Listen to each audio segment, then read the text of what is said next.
Well, my name's Gary, and I was slow to get to know people at Bayside, that's for sure. Was coming to Bayside for probably about 3 years before I got into a group. Um, and the only reason I got into a group is a couple people that I was acquainted with. Both went to the same group, and they kept bringing up the fact of group, and they were going to come by and pick me up, and I'm like, no, I resisted as long as I could.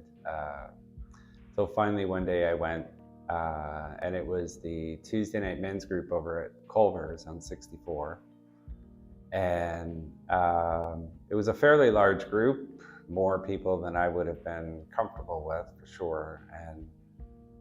And the way it worked there is the meeting was, the group was from 6:30 to 8, but there was a group of people that got there early to eat and fellowship and all that. So I was becoming part of that,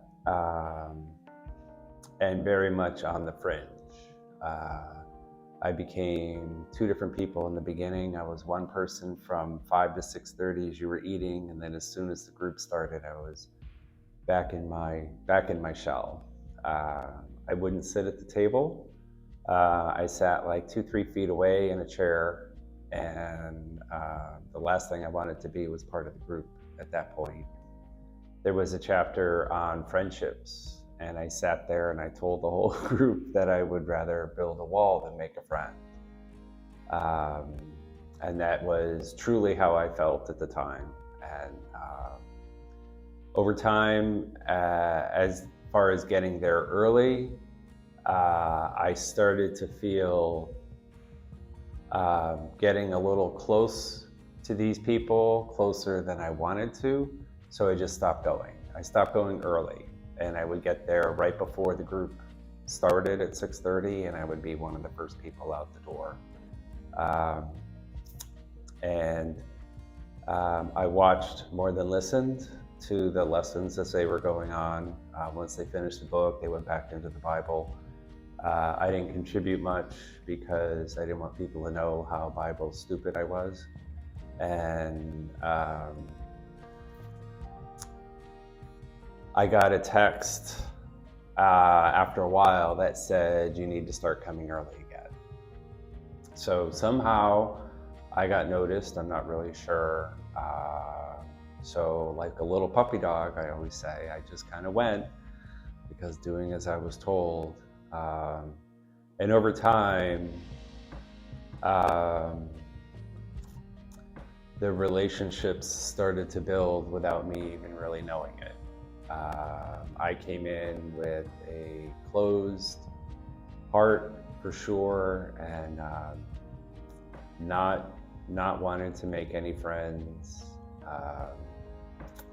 And over time, through those relationships in that group, that has changed. My heart has softened. I understand now what God is saying when He says He doesn't want you to go through life alone. And I hear that a lot in that group.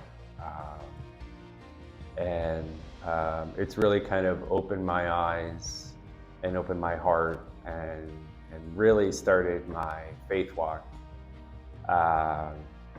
with Jesus on I'm not as bad a person as I thought I was.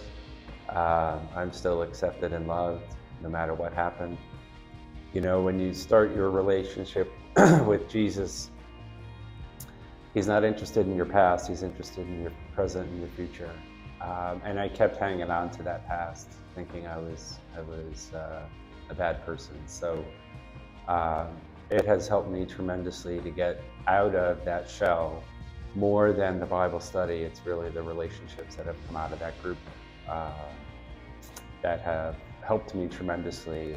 And I don't know where I would be now if I never accepted the invitation of the two people that were really trying to get me over there.